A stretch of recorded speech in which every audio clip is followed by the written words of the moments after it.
Well, tonight, hundreds of families wait for answers. They want to know who killed their loved ones. Some of them have been waiting for decades. Well, tonight we begin a new weekly segment right here on Fox 12. We are teaming up with the Portland Police Bureau's Cold Case Homicide Unit to solve murders. KPTV's Nicole Dahl introduces us to the unit and a case they've been working on for almost 20 years. There are more than 300 unsolved murders in Portland, and now a group of dedicated detectives are trying to bring justice to these victims' families. Tonight, we meet these detectives and see how they work. It was January 1st, 1993. She'd gone to a New Year's Eve party the night before. It was bitter cold that day, Karen Faulkner remembers, the day her baby sister was murdered. Kimberly Duncan was 30 years old, a mother of 2 young children, when she was found dead, shot in the head, behind the wheel of her car in Northeast Portland. There's just reams of paper related to what the original investigators recovered or collected. But none of it revealed her killer back then, and the case went as cold as the snow on the ground the day Kim Duncan died.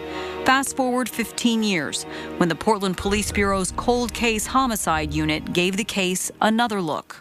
Simple. These guys are my heroes.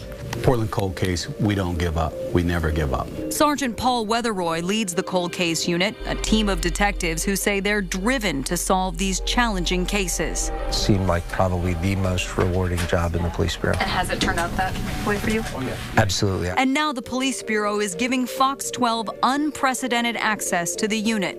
And so that case has now been indicted. He's been arraigned. Every week, we'll profile one of the more than 300 unsolved homicides still lingering on the shelf. Got it. Our cameras allowed inside the police property warehouse. That's her purse. Purse and contents. 10 keys in the purse. And an up-close look at the evidence from these unsolved murders. There's some white socks.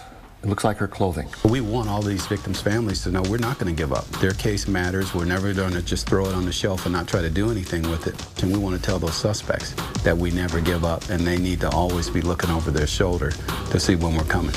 The Cold Case Unit is using some unique methods, like plastering buses and playing cards with cold case victims' photos, the idea to generate tips from the community. Detectives pore over files, some 40 years old, looking for new leads. And thanks to a grant from the National Institute of Justice and the Department of Justice, 8 retired detectives also work part-time, reviewing old homicides. I miss the hunt or the chase. I guess maybe that's the best way to put it. I really, really missed it. Yeah, you really have to put your whole heart and soul into these cases. You're dealing with, people's emotions and their whole lives. Lives like Kim Duncan's.